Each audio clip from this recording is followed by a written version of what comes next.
Hello students, nutritions के बारे में पढ़ रहे थे। मिनरल न्यूट्रिशंस के बारे में हम पढ़ रहे थे। तो माइक्रो न्यूट्रिएंट्स मैंने आपको बताए थे।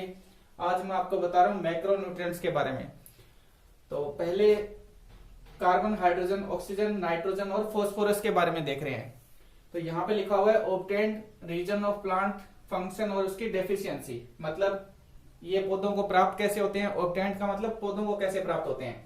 फिर रीजन ऑफ प्लांट, कौन से पौधे के जो भाग होते हैं वो इसका यूज करते हैं। फिर फंक्शंस, इसके काम क्या होते हैं। और फिर डेफिशिएंसी, इसकी कमी से क्या हो जाता है या कौन सा रोग हो जाता है।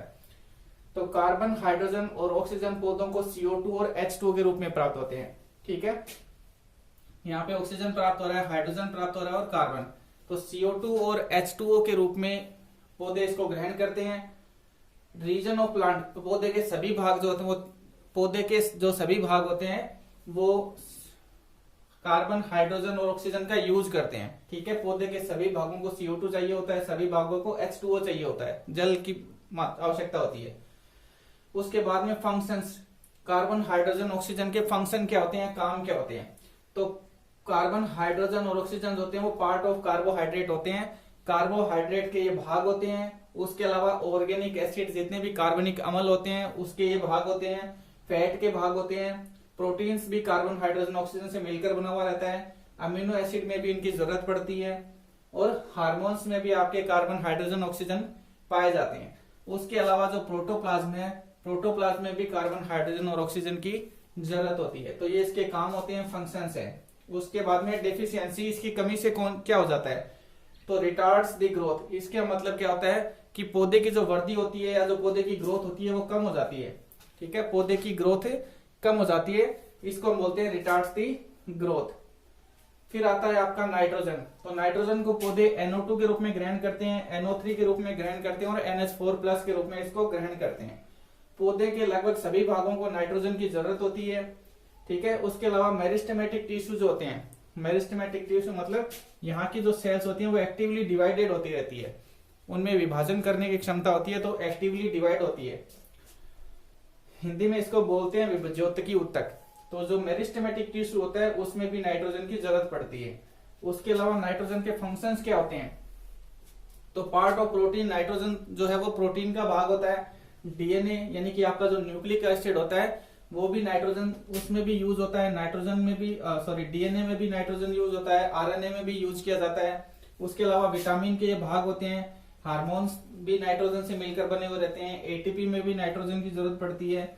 और क्लोरोफिल जो पर्णहरित होता है, आपने देखा होगा पर्णहरित की स्ट्रक्चर इस तरह से नाइट्रोजन से जुड़ा हुआ रहता है, चारों तरफ में नाइट्रोजन प्रेजेंट होते हैं। ये क्लोरोफिल का स्ट्रक्चर है। ठीक है, थोड़ा ये इसका हेड का पार्ट है, टेल का पार्ट अलग होता है।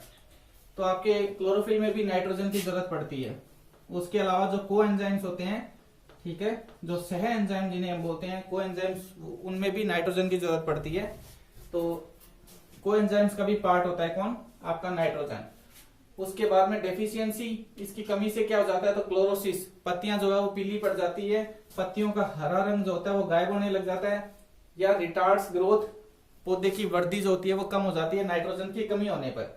ठीक है, हमने देखा होगा नाइट्रोजन फिक्सेशन का काम कुछ लोग कुछ बैक्टीरिया वगैरह करते हैं जो नाइट्रोजन का स्थिरीकरण करते हैं और पौधों को नाइट्रोजन प्रोवाइड करवाते हैं। तो नाइट्रोजन की कमी होने पे क्या हो जाता है, रिटार्ड्स ग्रोथ हो जाती है, पौधे की जो वृद्धि होती है वो कम हो जाती है। फिर आपका आता है फास्फोरस। तो फास्फोरस को पौधे H2PO4 के रूप में ग्रहण करते हैं। ठीक है, H2PO4- के रूप में इसको ग्रहण करते हैं। और पौधे के लगभग जो यंग टिश्यू होते हैं, जो आपके यंग ऊतक होते हैं या जो डेवलप हो रहे ऊतक होते हैं, जिन्हें हम बोलते हैं यंग टिश्यू, तो उन ऊतकों को जरूरत पड़ती है किसकी, H2PO4 की। उसके अलावा लेस एक्टिव जो सेल्स होती हैं, जो सेल्स या जो कोशिकाएं कम क्रियाशील होती हैं, उन कोशिकाओं में H2PO4 की जरूरत होती है। ठीक है, उसके बाद में फंक्शंस। तो पार्ट ऑफ सेल मेम्ब्रेन, जो आपका H2PO4 है वो सेल मेम्ब्रेन या कोशिका भित्ति का भाग होता है। DNA का भी भाग होता है, RNA का पार्ट होता है, न्यूक्लियोटाइड्स का भी पार्ट होता है और ATP का भी पार्ट होता है। न्यूक्लियोटाइड्स का भी पार्ट होगा और ATP का भी पार्ट होता है। न्यूक्लियोटाइड्स क्या होते हैं, आपके nitrogenous base plus pentose sugar plus आपका फॉस्फोरिक एसिड, तीनों मिलकर क्या बनाते हैं, न्यूक्लियोटाइड बनाते हैं। ठीक है, तीनों मिलकर क्या बनाते हैं, न्यूक्लियोटाइड तो न्यूक्लियोटाइड का भी ये पार्ट होता है फॉस्फोरस। अब इसकी कमी से, डेफिशिएंसी से क्या हो जाता है, तो क्लोरोसिस हो जाता है, पत्तियों का रंग पीला पड़ जाता है, हरा रंग गायब हो जाता है पत्तियों का। रिटार्ड्स ग्रोथ, पौधे की वृद्धि जो होती है वो कम हो जाती है। पौधे की वृद्धि, रिटार्ड्स ग्रोथ का मतलब पौधे की वृद्धि कम हो जाएगी। तो ये कार्बन, हाइड्रोजन, ऑक्सीजन, नाइट्रोजन और फास्फोरस के बारे में पढ़ना है। आगे हम देखते हैं दूसरे मैक्रोन्यूट्रिएंट्स के बारे में। अब है पोटेशियम, कैल्शियम और मैग्नीशियम। ठीक है, पोटेशियम, कैल्शियम और मैग्नीशियम। तो पोटेशियम पौधों को कैसे प्राप्त होता है, पोटेशियम प्लस के रूप में प्राप्त होता है। कौन कौन से भाग इसका यूज करते हैं, तो मेरिस्टेमेटिक टिश्यू जो होते हैं, विभज्योतक जो होते हैं, या जो मेरिस्टेमेटिक टिश्यू हिंदी में इसको बोलते हैं विभज्योतक। ठीक है ना, इस टिश्यू की सेल्स लगातार डिवाइड होती रहती है, एक्टिवली डिवाइड होती है। तो मेरिस्टेमेटिक टिश्यू इसका ज्यादा यूज करती है पोटेशियम का। उसके अलावा बर्ड्स जो कलिकाएं होती है वो भी इनका यूज करती है, लीव्स, पत्तियां भी इनका यूज करती है पोटेशियम का, और रूट जो टिप्स होती है, जड़ों का जो सबसे आगे का पोर्शन होता है जिसे हम रूट टिप बोलते हैं, तो रूट टिप भी पोटेशियम का यूज करती है। फंक्शंस क्या होते हैं पोटेशियम के, तो मेंटेन एनायन कैटायन बैलेंस। तो ये जो एनायन और जो कैटायन होते हैं उनके बैलेंस को मेंटेन करने का काम करता है। उसके अलावा ये प्रोटीन सिंथेसिस का काम करता है, प्रोटीन के सिंथेसिस में या प्रोटीन के निर्माण में हेल्प करता है। स्टोमेटा के खुलने और बंद होने में भी इसका योगदान होता है, किसका, पोटेशियम का। स्टोमेटा के खुलने और बंद होने की जो क्रिया विधि होती है उसमें भी पोटेशियम का यूज किया जाता है। पोटेशियम की कमी से क्लोरोसिस हो जाता है, पत्तियां पीली पड़ जाती है, पत्तियों का हरा रंग गायब हो जाता है। फिर आता है कैल्शियम, कैल्शियम +2 के रूप में ग्रहण किया जाता है पौधों के द्वारा। और मेरिस्टेमेटिक टिश्यू और जो ओल्डर लीव्स होती है, पुरानी जो पत्तियां होती है, वो कैल्शियम का सबसे ज्यादा यूज करती हैं।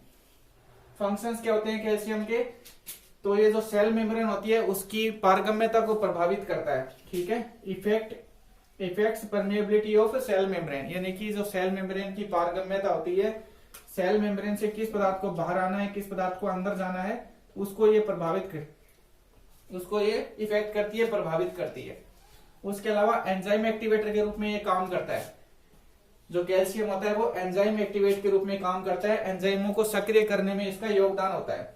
और इसके अलावा ये प्रेजेंट इन मिडल लेमिला, तो मिडल लेमिला के अंदर भी ये पाया जाता है कैल्शियम +2। इसकी डेफिशिएंसी या कमी से क्या हो जाता है, स्टंटेड ग्रोथ हो जाती है, पौधे की वृद्धि रुक जाती है। ठीक है, पौधे की जो ग्रोथ होती है या वृद्धि होती है वो कम हो जाती है। फिर मैग्नीशियम, Mg+2 के रूप में पौधे इसको ग्रहण करते हैं। पौधे की पत्तियां और जो सीड्स होते हैं उनको इसकी सबसे ज्यादा जरूरत होती है। ठीक है, पौधे की पत्तियां और जो बीज होते हैं, सीड्स होते हैं, वो इसका ज्यादा यूज करते हैं। फंक्शंस क्या होते हैं मैग्नीशियम के, तो पार्ट ऑफ क्लोरोफिल। मैग्नीशियम जो होता है वो क्लोरोफिल का भाग होता है। ठीक है, बीच में मैग्नीशियम, साइड में नाइट्रोजन जुड़े रहते हैं, ये क्लोरोफिल का स्ट्रक्चर होता है। ठीक है, तो क्लोरोफिल का भाग होता है कौन है, मैग्नीशियम।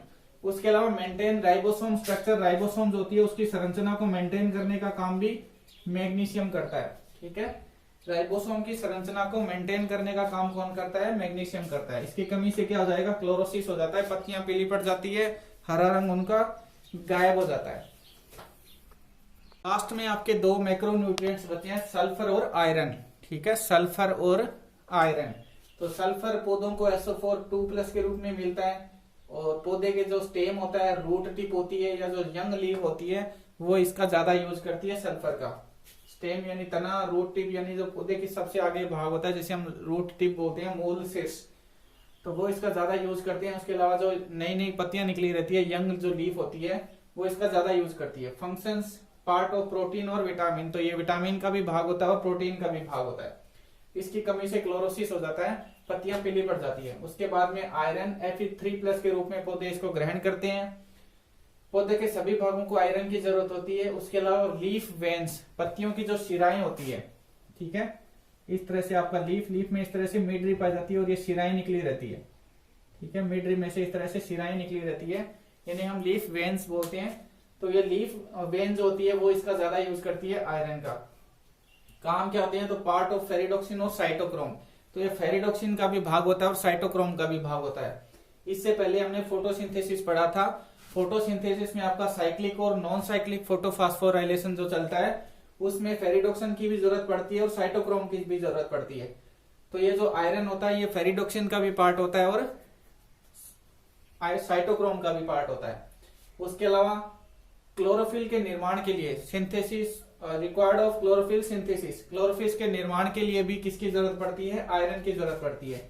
और आयरन की कमी से क्लोरोसिस हो जाता है, पत्तियां पीली पड़ जाती है, उनका हरा रंग जो होता है वो धीरे धीरे गायब होने लग जाता है। तो इस तरह से आपका मिनरल न्यूट्रिशन का टॉपिक कंप्लीट होता है। नेक्स्ट टाइम में कोई दूसरा टॉपिक लेकर हम पढ़ेंगे। ठीक है, आज का टॉपिक आपका यहीं तक था। वीडियो अगर अच्छा लगे तो लाइक शेयर और सब्सक्राइब जरूर करें। Thank you.